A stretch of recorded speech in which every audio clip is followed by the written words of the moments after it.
Hello everyone, नमस्कार। मैं मनु कुमार आप सभी का स्वागत करता हूं हमारे अपने YouTube channel MK competition paradise में। तो आज हम लोग जो है मैथ की श्रृंखला में आगे बढ़ते हुए टॉपिक चलेंगे परसेंटेज पे। ठीक है, तो परसेंटेज जो कि आपका यूपी पीईटी के लिए बहुत ही इम्पोर्टेंट है और इससे पहले मैंने एवरेज की 3 क्लासें अपने चैनल पे अपलोडेड कर रखी हैं, तो आप उनको ध्यान से जरूर देख लें। ठीक है, तो परसेंटेज पे चलने से पहले हम लोग जो है एक मोटिवेशन क्विट पे चलते हैं। मोटिवेशन क्विट दरअसल इस प्रकार है कि कहते हैं ना, सफर में धूप तो होगी, अगर चल सको तो चलो, सभी हैं भीड़ में तुम भी निकल सको तो चलो, किसी के वास्ते राहें कहाँ बदलती हैं, तुम अपने आप को जो घर बदल सको तो चलो। ये एक कंपटीशन की लाइफ, भाग दौड़ भरी लाइफ है और इसमें आप अगर दूसरों की तुलना में जितना ज्यादा मेहनत करोगे उतना ही जल्दी सक्सेस पालोगे। ठीक है, जितना ज्यादा आप अपने आप को तपाओगे उतना ज्यादा आप निखर जाओगे। वो कहते हैं ना कि सूर्य की तरह चमकने के लिए सूर्य की तरह जलना सीखो। ये किसने कहा है? हमारे जो है APJ अब्दुल कलाम ने। ठीक है, तो इसे आप याद रखना, आपको मेहनत करनी है। अगर आपको दूसरे से आगे जाना है तो आपको जो है जी तोड़ मेहनत करनी होगी। ठीक है, चलिए भाई परसेंटेज के टॉपिक पे मैं बात करता हूँ। तो थोड़ी सी बात करूंगा परसेंटेज एक्चुअल में क्या होता है, पर माने क्या होता है और सेंट माने क्या होता है। अब देखो, आप एक बात याद रखना, परसेंटेज जो है परसेंट शब्द से बना है और पर माने होता है एक, सेंट माने आप जब इसका पूरा वर्ड समझोगे तो सेंचुरी होता है, मतलब आपका 100 होता है। तो परसेंटेज का सीधा सा अर्थ हो गया, परसेंटेज का सीधा सा अर्थ हो गया क्या कि 1 का 100वां हिस्सा, 100वां हिस्सा। अगर आपसे ये कह दिया जाए परसेंटेज क्या होता है तो आप सीधे से कहोगे कि 1 का 100वां हिस्सा ही परसेंट है। तो अब आपको सीधी सी बात एक समझ में आ गई होगी कि 1 का 100वां हिस्सा अगर परसेंट है तो जब परसेंट चिन्ह अगर हम हटाएंगे तो उसकी जगह किसको लगा सकते हैं? 1/100 को लगा सकते हैं। जैसे मैंने आपसे ये कह दिया कि 20% को अगर आप परसेंट का चिन्ह हटाओ तो क्या हो जाएगा, तो आप कैसे लिख सकते हो इसे? परसेंट का चिन्ह जब हम हटाएंगे तो 20 गुणा 1/100 कर सकते हैं और यहां से कुछ संख्या हमारी आएगी 1/5। बात समझ में आ गई? परसेंट हटाने के लिए हमें किसका गुणा करना होगा? 1/100 का गुणा करना होगा। या मैं यूं कहूं, 2 पॉइंट आपको यहां पे लिख देता हूं। अगर बात करें परसेंट हटाने के लिए क्या करते हैं तो आपका देखो भाई, परसेंट हटाने के लिए, प्रतिशत हटाने के लिए क्या होता है? प्रतिशत चिन्ह हटाने के लिए 100 का भाग करते हैं, 100 का भाग करते हैं। आप हमेशा से याद रखना कि जो परसेंट है ना, ये चिन्ह जब हटाओगे आप तो संख्या में परसेंट चिन्ह हटाने के लिए 100 का क्या करोगे? भाग। अच्छा, मैं इस क्लास पे चलने से पहले एक बात और बता दूं, ये क्लास बेहद होशियार लोगों के लिए नहीं है। ठीक है, ये क्लास उनके लिए है जो वाकई में कुछ सीखना चाहते हैं, जिनकी वाकई में मैथ कमजोर है। क्योंकि होशियार लोग भाई वो इस क्लास के लिए नहीं है, तो वो लोग जो है इसमें ज़्यादा टाइम भी बर्बाद ना करें, है ना। तो अब हम लोग चलते हैं, प्रतिशत चिन्ह हटाने के लिए किसका? 100 का भाग करते हैं। ठीक है, और अगर बात करें प्रतिशत चिन्ह लगाने के लिए, प्रतिशत चिन्ह लगाने के लिए क्या करते हैं? लगाने के लिए तो भाई जब हटाने के लिए हमने क्या कर दिया? 100 का भाग, तो लगाने के लिए क्या होगा? 100 का गुणा। तो ये बात आपको समझ में आ गई। अब जैसे मैं ये कहूं आपसे कि 2/5 को, अब देखो इनसे क्या है, सवाल बन जाते हैं आपको। प्रतिशत हटाने के लिए क्या करना होगा? 100 का भाग, और प्रतिशत लगाने के लिए क्या करना होगा? आपका 100 का गुणा। अब देखो ध्यान से, जैसे आपसे ये कह दिया, पहले मैं इसके सवालों पर आता हूं, एग्जाम्पल्स पे। थोड़ा सा बात समझ लेंगे इनके बारे में। आपसे ये कहा जाएगा कि बताओ 20% को आप जो है भिन्न में बदलो, भिन्न में बदलो। अगर आपसे ये चीज कहा जाए 20% को भिन्न में बदलो। तो आपको ये पता है कि अब हम परसेंट हटाना पड़ेगा भिन्न को बदलने के लिए, तो क्या करेंगे 100 का भाग कर देंगे। तो ध्यान से देखना 20 बटे क्या हो जाएगा 100 हो जाएगा, और इसे जब आप काटोगे तो भिन्न कितनी हो जाएगी 1/5 हो जाएगी। ऐसे ही आपको अगर मैंने ये कह दिया, और याद रखना भिन्न में बदल के ही आपको सवालों को लगाना होगा। अब मैं आपसे ये कहूं बताओ 30% को भिन्न में बदलो, भिन्न में बदलो, और भिन्न में बदलने की बात करें इसे ही कहते हैं भिन्नात्मक मान, और भिन्नात्मक मान को कहा जाता है फ्रैक्शन वैल्यू। ठीक है, तो अब आपको यहां पर जो काम पड़ेगा आगे सवालों में वो फ्रैक्शन वैल्यू का काम पड़ेगा। 30% का भिन्नात्मक मान कितना होगा, भिन्नात्मक मान, तो आप इजीली बता सकते हो 30% का जो भिन्नात्मक मान होगा वो कितना होगा 30/100। अब जब इसे काटोगे, अब कटने की तो गुंजाइश बची ही नहीं है, तो 3/10 आपका भिन्नात्मक मान हो गया, और इसी को कहते हैं फ्रैक्शन वैल्यू। मैं यहाँ पे एफ और आपका वी से आपका जो है डिनोट कर देता हूं, क्योंकि अब आगे जो है आपको जब भी ऐसे सवाल दिए जाएंगे तो सीधी सी मैं बात करूंगा, एक ही बात करूंगा कि इसकी फ्रैक्शन वैल्यू कितनी होगी। तो आप क्या करोगे परसेंट को एकदम से परसेंट का चिन्ह हटा के 100 का भाग दे देंगे, और काट पीट के जो आंसर आएगा वही होगी आपकी जो है फ्रैक्शन वैल्यू। ठीक है, तो प्रतिशत मान। ठीक है, अब आपको क्या करना है, जैसे ये तो इसका एग्जाम्पल हो गया, मैं बात कर लेता हूं ये जो है आपका क्या कि प्रतिशत चिन्ह लगाने के लिए आपका 100 का क्या किया जाता है गुणा। जैसे अगर आपसे ये कहा जाए 2/5 को प्रतिशत में बदलो, या 2/5 का कितने प्रतिशत है, ऐसा भी बोला जा सकता है 2/5 का कितने प्रतिशत है। चलो पहले मैं ऐसे कर देता हूं 2/5 को प्रतिशत में बदलो, प्रतिशत में बदलो। तो ध्यान से देखना भाई 2/5 को प्रतिशत में बदलने के लिए मैंने क्या कहा था, प्रतिशत चिन्ह लगाने के लिए क्या करते हैं 100 का गुणा। तो एक बात बताओ इसके लिए क्या हो जाएगा, आप कहोगे 2/5 गुणा हो जाएगा 100, और जब इसे काटोगे तो 20 दूनी 40, और यही क्या आ गया आपका परसेंट आ गया। ठीक है, अब ऐसे ही इन्हीं से आपका सवाल आ जाता है, ऐसे सवाल आते हैं जैसे 36 ग्राम आपसे बोल दिया जाए 36 ग्राम 1 किलोग्राम का कितने प्रतिशत है, 1 किलोग्राम का कितने प्रतिशत है, कितने प्रतिशत है।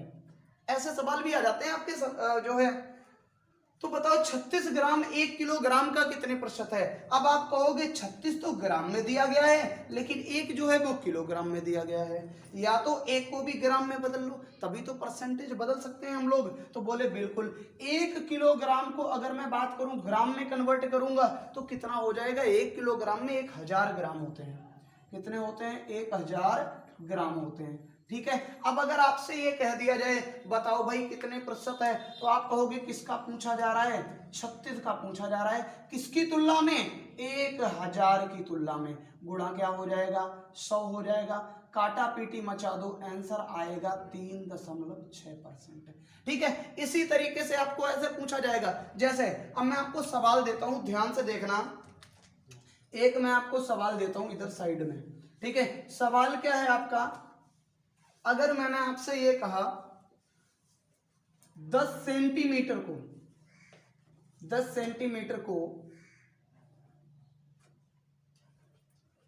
10 सेंटीमीटर ऐसे लिख लो, 10 सेंटीमीटर 5 मीटर का कितने प्रतिशत है, मीटर का कितने प्रतिशत है। तो आपको याद रखना है ये सेंटीमीटर है, 5 मीटर को भी सेंटीमीटर बना लो, क्योंकि आपको पता है 1 मीटर में 100 सेंटीमीटर होते हैं। ठीक है, तो यहां से आप इसे निकाल लेना। अगला अगर आपसे बोल दिया जाए, देखो अब आपके साइंस के अध्याय से भी क्वेश्चन आते हैं। जैसे अगर बात की जाए, अब अगर बात करें, जैसे आपसे ये बोल दिया जाए 18 कैरेट शुद्ध सोने का कितने प्रतिशत है, शुद्ध सोने का कितने प्रतिशत है, कितने प्रतिशत है। ये भी क्वेश्चन बन गया। 18 कैरेट शुद्ध सोने का कितने प्रतिशत है। अब इसके लिए आपको पता होना चाहिए शुद्ध सोना कितने कैरेट का होता है, 24 कैरेट का। तो मतलब 18/24 गुणा 2, इससे भी आंसर आ जाएगा। ठीक है, जैसे अगर बात करें एक और क्वेश्चन मैं बोल देता हूं, ध्यान से देखना। मैंने अगर ये बोल दिया आपसे, ये आपका हो गया। अगर जैसे आपसे ये बोल दिया जाए 1 मिलीग्राम 1 किलोग्राम का कितने प्रतिशत है।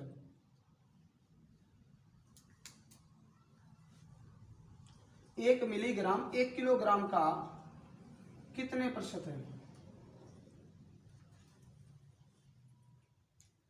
या आप ऐसे कर लो, 1 ग्राम कर लो, केवल ज्यादा बढ़िया रहेगा। 1 ग्राम 1 किलोग्राम का कितने प्रतिशत है।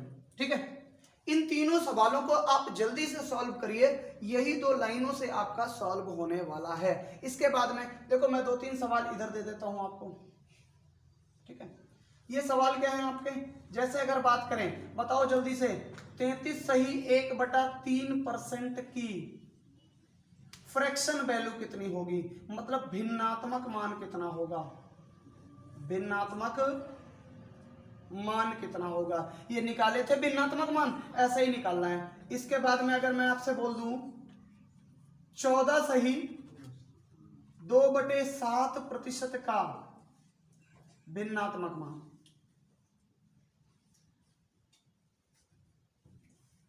भिन्नात्मक मान। ठीक है, इसके बाद में अगर मैं बात करूं, एक और मैं आपसे दे देता हूं, वो कौन सा है, 66 सही 2/3% का भिन्नात्मक मान।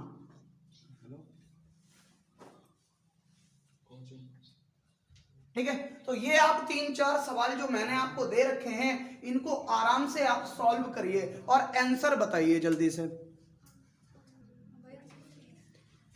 तो उम्मीद करते हैं इनका आपको आंसर पता हो गया होगा। जैसे अगर बात करें, ये आपका इसका आंसर कितना आएगा, तो आप कहोगे 100/3 हो जाएगा, 100 का भाग दे देंगे, 1/3 आपका आंसर हो गया। ठीक है, अगर बात करें इसका 14×7 = 98, 2 आपका कितना हो गया, 100/7 हो गया, 100 का भाग दे देंगे तो आपका आंसर आएगा 1/7।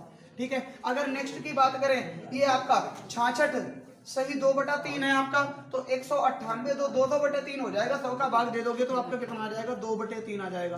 ठीक है, इसे आप लोगों ने निकाल लिया होगा।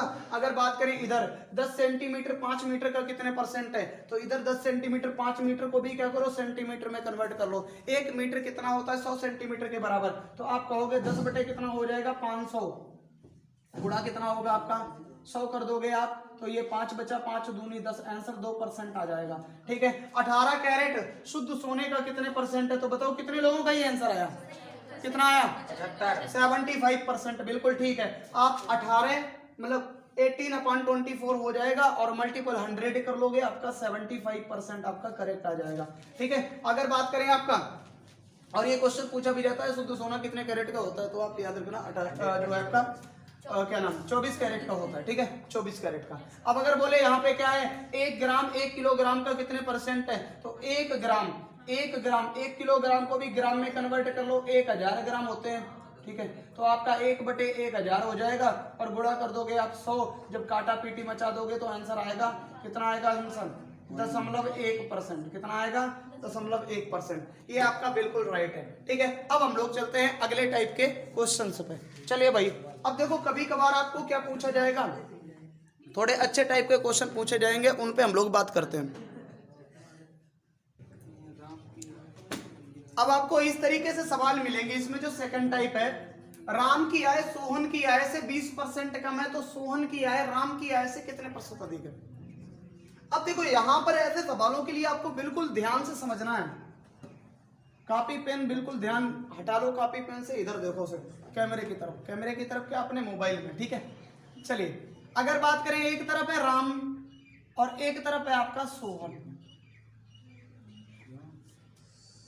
अब पहले आपको ये दोनों नाम लिख लेने हैं। 20% की क्या लिखना है, अब ये देख लो भाई, 20% क्या है, अधिक है या कम, कम है, तो आप कर लो -20%।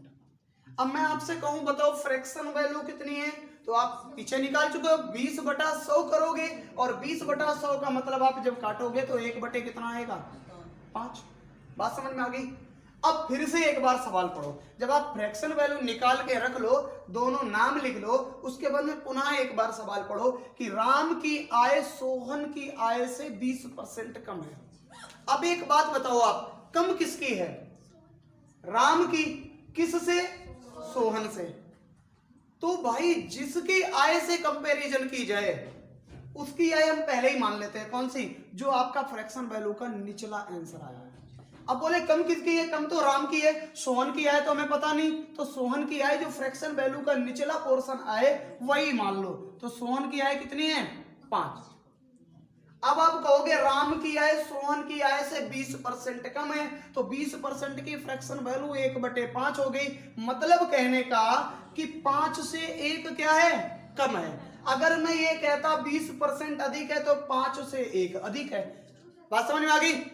तो मतलब कहने का जो नीचे हमने जो आय है 5, ये किसकी मान ली? जिसका हमें कोई जिक्र नहीं किया गया। जिक्र किसका नहीं किया गया? सोहन का। क्यों नहीं किया गया? क्योंकि राम की तो आय बताई गई है कि राम की आय सोहन से कम है, ठीक है, सोहन की आय नहीं बताएगी। तो सोहन की आय आप क्या करोगे? जो फ्रैक्शन वैल्यू निकले वही सोहन की आय मान लो। नीचे वाली फ्रैक्शन वैल्यू, ऊपर वाली फ्रैक्शन वैल्यू से कोई मतलब नहीं है। ऊपर वाली फ्रैक्शन वैल्यू अगर बोलते हैं कम है तो कम कर दो, अगर बोले ज्यादा है तो ज्यादा कर दो। अभी फिलहाल में यहाँ पे क्या कर रहा है? 20% कम है, तो भैया 5 से 20% का मतलब 1 घटा दोगे, ठीक है। तो राम की आय कितनी आ जाएगी?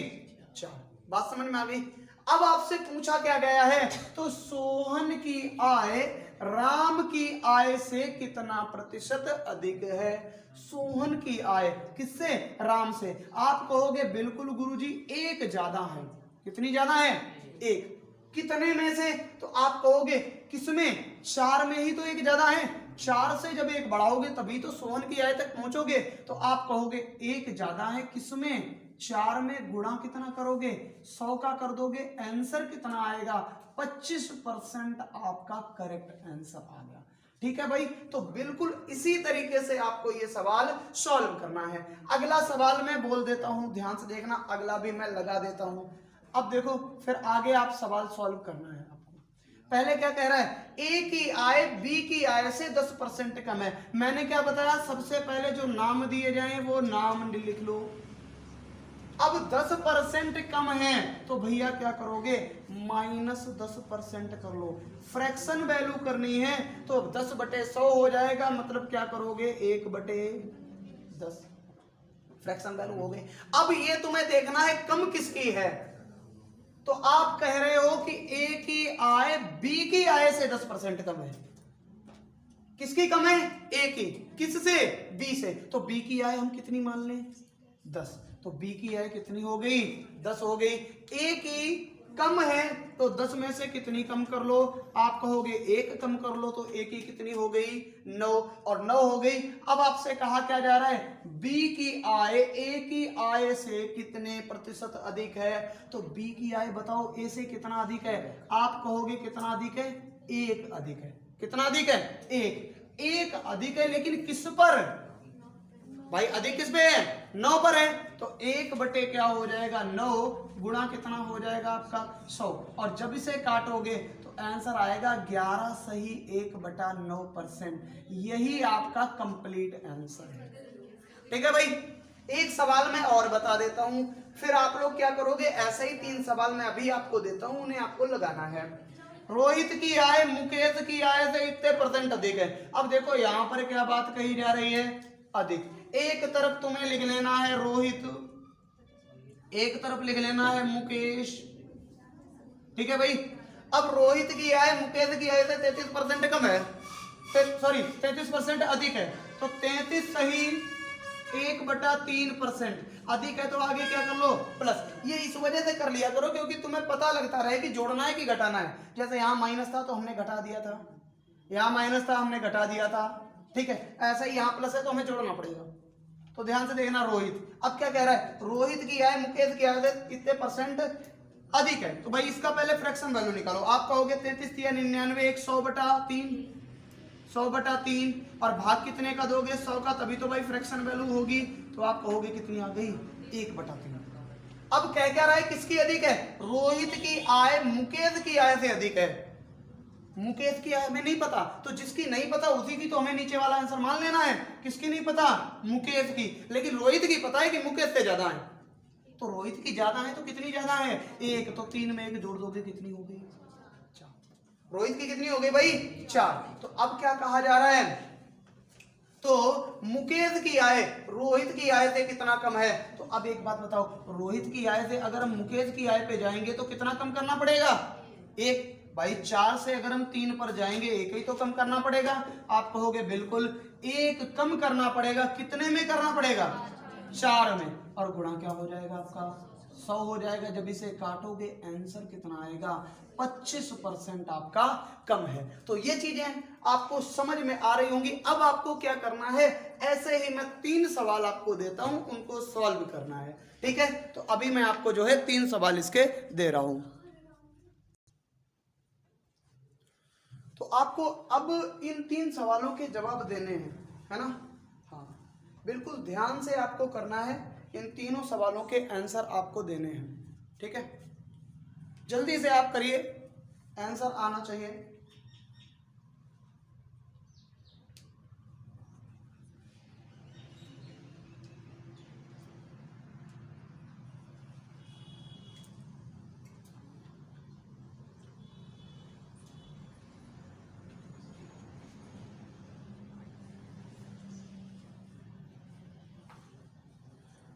करिए भाई, सवालों का आंसर करिए जल्दी से, एकदम बेहतरीन तरीके से आंसर आना चाहिए।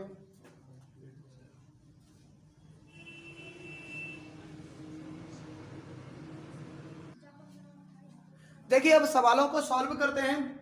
पी की है, क्यू की है तो 10% कम है। अब मैं डायरेक्ट करूंगा, 10% कम है मतलब फ्रैक्शन वैल्यू 10% की कितनी होगी भाई? 1/10।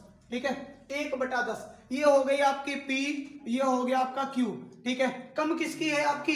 तो देखो पी की आय क्यू की आय से कम है, तो भाई क्यू की हमें पता नहीं है तो क्यू की पता नहीं है, क्यू की कर लो 10। पी की कम है, कितनी होगी? 9। बताओ भाई, अब क्या कह रहा है? क्यू की आय पी की आय से कितनी अधिक है? तो क्यू की आय कितनी अधिक है? पी से। आप कहोगे 1 अधिक है। 1 अधिक है मतलब किस पर? तो 1 अधिक है 9 पर अधिक है। गुणा कितना हो गया? 100। आंसर आएगा 11 सही 1/9%। ठीक है, दैट्स इट। आगे चलिए भाई, 30% कम है, माइनस कर दोगे 30%। फ्रैक्शन वैल्यू कितनी हो जाएगी? 3/10 हो जाएगी। ठीक है भाई, अब क्या कह रहा है? इधर x कर दो, इधर y कर दो। कम किसकी है? x की आय y की आय से 30% कम है, तो x की कम है किससे? y से। y की नहीं पता, नहीं पता तो कितनी मान लो? 10। x की कम है तो कितनी कर लो? 7। अब क्या कह रहा है? y की आय x से कितना अधिक है? तो 7 से 10 कितना अधिक है? आप कहोगे 3 अधिक है। 3 अधिक है किससे? 7 से। और गुणा कितना कर दोगे? 100 का। तो जरा इसका जो है आंसर बता दो। 300/7%। अगर मैं इसका एग्जैक्ट निकालूंगा तो 7 चौकू 28 और 7 दूनी 14 और 6/7%। कुछ इसी तरीके से अंदर आएगा ना? बिल्कुल। आगे चलिए, अमन की आय सुमन की आय से 40% अधिक है। अब देखो 40% की फ्रैक्शन वैल्यू निकाल लो आप अधिक, तो आप निकालोगे ये आएगा 2/5। ठीक है, बटे 100 करके काट लेना। अब बोले अमन एक तरफ कर लो और सुमन एक तरफ कर लो। आय अधिक किसकी है? आय अधिक किसकी है? तो अमन की आय सुमन की आय से आपकी 40% अधिक है। अमन की अधिक है किससे? सुमन से। तो सुमन की नहीं पता, कितनी मान लो? 5 मान लो। तो अगर बात करें अमन की अधिक है तो कितनी अधिक है? 2 अधिक है, तो कितनी होगी? 7। अब क्या कह रहा है आपसे? तो सुमन की आय अमन की आय से कितना कम है? सुमन की आय अमन से कितना कम है? आप कहोगे 2 कम है। तो देखो भाई 2 कम है, 7 में से कम है, गुणा कर दोगे आप 100 का। तो इसका आंसर कितना हो जाएगा? आंसर कितना आएगा? 200/7। या मैं यूं कह सकता हूं कितना? 28 सही 2/7 आएगा। 28 सही 2/7% आएगा। तो ये होप सो आपके आंसर बिल्कुल अच्छी तरीके से आ गए होंगे। और जिनके ये तीनों आंसर आए हैं ना, उनके लिए मेरी 4 लाइनें हैं कि रख हौसला वो मंजर भी आएगा, प्यासे के पास चलकर समंदर भी आएगा। रख हौसला वो मंजर भी आएगा, प्यासे के पास चलकर समंदर भी आएगा। थक कर ना बैठ ए राह के मुसाफिर, मंजिल भी मिलेगी और जीने का मजा भी आएगा। ठीक है, तो मेन चीज ये है, ये आपके तीनों सवालों के आंसर हो गए हैं। और अगला जो पार्ट आपका परसेंटेज का है वो आपका क्या है, कल आपका होगा। ठीक है, तो अगर बात करें आपका, हाँ यहाँ पर कुछ मिस्टेक लग रही है, यहाँ पे है ना, अच्छा ये, हाँ जरा इसे काट के देख लो, 7 दूनी 14 है ना, और आपका कितना बचा होगा, 6 बचा होगा, 7 अट्ठे 56, बिल्कुल सही है। यहाँ पे कितना होगा आपका, 4 हो जाएगा। ठीक है, तो इस तरीके से आपके सारे सवाल जो है सही हुए होंगे। ठीक है, तो बस आशा करते हैं आपको ये वीडियो समझ में आई होगी, वीडियो पसंद आई होगी। अगर वीडियो पसंद आई हो तो चैनल को सब्सक्राइब कर लें, वीडियो को लाइक कर लें। ठीक है, मिलते हैं अगले वीडियो में, तब तक के लिए जय हिंद।